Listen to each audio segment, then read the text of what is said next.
জন্য অপেক্ষা করতেছিলাম যে এরকম একটা রায় হবে, এরপরে বিদ্রোহীর তকমা আমাদের উঠে যাবে, এরকম একটা ইয়া চাই যে আমাদের বিদ্রোহীর তকমা উঠে যাবে এবং যারা এর সাথে জড়িত ছিল অবশ্যই তাদের বিচার চাই, সেই খুনিদের বিচার চাই যাদের জন্য আমাদের জীবনের 16টা বছর শেষ হয়ে গেল, তাদের বিচার চাই। খুনি যারা ছিল তাদের বিচার চাই, আমরা চাই যারা জড়িত ছিল সে যাই হোক না কেন তার বিচার হোক। আমি রাষ্ট্রের কাছে এটা আবেদন, তার বিচার হোক। তার জন্য আমার জীবনের 16টা বছর শেষ, আমাদের জীবনের 16টা বছর শেষ, আমাদের জীবনের 16টা বছর শেষ করে দিছে।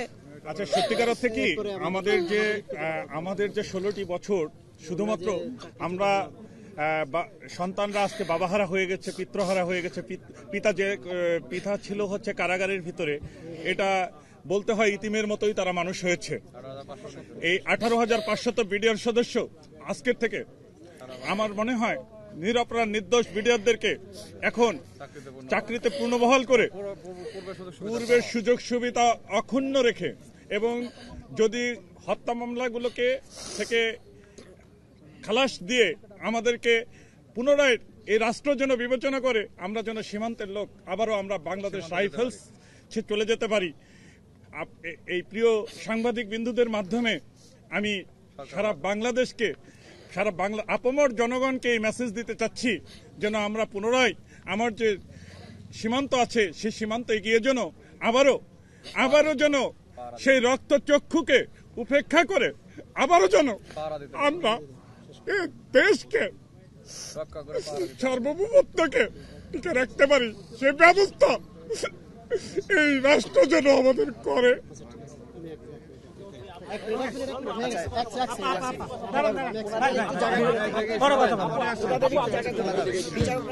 বিচারকরা চলে যাবে তো পরে আবার করেন আপনারা।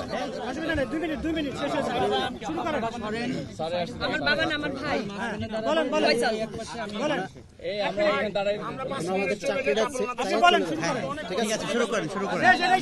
আমার ভাই মাত্র 19 দিন চাকরি করছে, তো 19 দিন চাকরি করে আমার ভাইয়ের জীবন থেকে 16টা বছর নষ্ট হয়ে গেছে।